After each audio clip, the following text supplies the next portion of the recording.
Salut, bienvenue sur la page Conseiller Bébé Alex. Aujourd'hui, nous parlerons d'une problématique qui est permanente, surtout dans les pays en voie de développement concernant la lutte contre la pauvreté.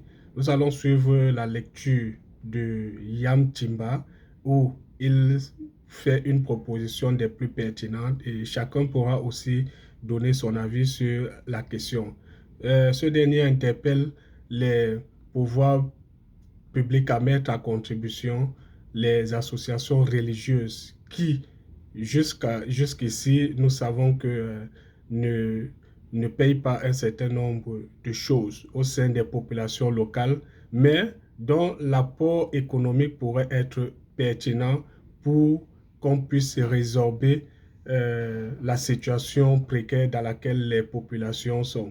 Donc, vous allez écouter et chacun va donner son avis sur la problématique. Puisqu'ils ont un ambassadeur chez nous, il faut qu'on s'entende.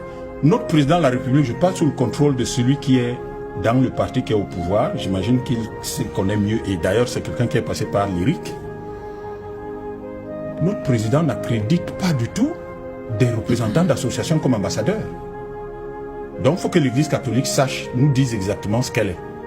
Si c'est une association, ils n'auront plus droit à avoir un ambassadeur chez nous. Si c'est un État, ça veut dire que toutes leurs activités sont des activités de multinationales. Auquel cas, ils payent les impôts normalement. Et regardez-moi des gens qui sont là, qui vous parlent de paix, qui vous parlent d'intégrité démocratique. Monsieur, la démocratie, c'est l'élection d'abord. La démocratie est d'abord économique. Vous voyez des types qui pillent nos pays, ils sont là, ils ont nos terres. Vous ne leur dites pas la vérité. Dans mon livre Pot Bokibon, je fais une proposition simple. La terre ne se vend pas dans nos traditions, on y accède par mise à disposition. Donc, si les terres appartiennent non pas à l'État qui n'a conquis aucune terre, qui n'a acheté aucune terre, parce que sinon ce serait le prolongement de la colonisation, c'est ça que les colons ont fait quand ils sont arrivés chez nous. Ils ont pris les terres. L'État n'a pas pris nos terres. L'État n'a conquis aucune terre au Cameroun, n'a acheté aucune terre au Cameroun, aucune terre légitimement, historiquement, anthropologiquement ne lui appartient. Les terres sont les terres de nos nations historiques. Auquel cas, puisque vous pouvez faire valoir vos titres fonciers à la banque pour avoir de l'argent, alors nos terres, c'est notre capital, monsieur.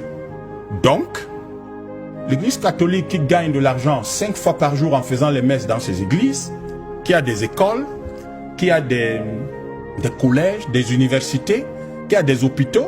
D'ailleurs, les universités auxquelles n'accèdent, c'est-à-dire que les pauvres versent 25 francs, 50 francs de cotisation, ils construisent les universités, mais aucun fils de pauvre n'entre là, puisque la pension, c'est des centaines de milliers de francs, parfois en millions.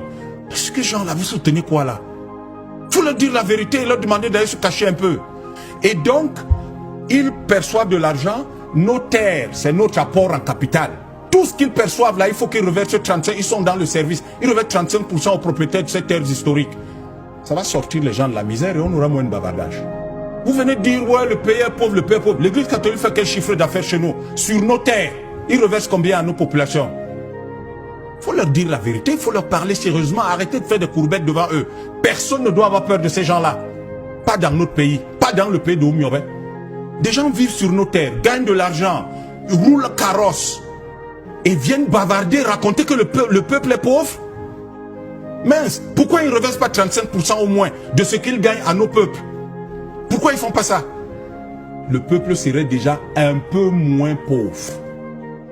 Un peu moins pauvre. Alors eux, ils vivent, ils roulent carrosse ici et ils demandent à notre peuple d'aller au paradis. Notre peuple ne leur a pas demandé le paradis, il n'y a même pas de mots pour dire ça dans nos langues. On ne leur a pas demandé ça. Pas du tout.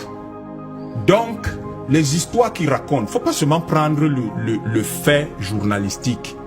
Il faut prendre qu'est-ce que ces gars-là représentent. Ces gars-là représentent, aux yeux des vrais Africains, l'image, la personnification, la pérennisation de la colonisation. Ils sont arrivés ici dans des bateaux de militaires.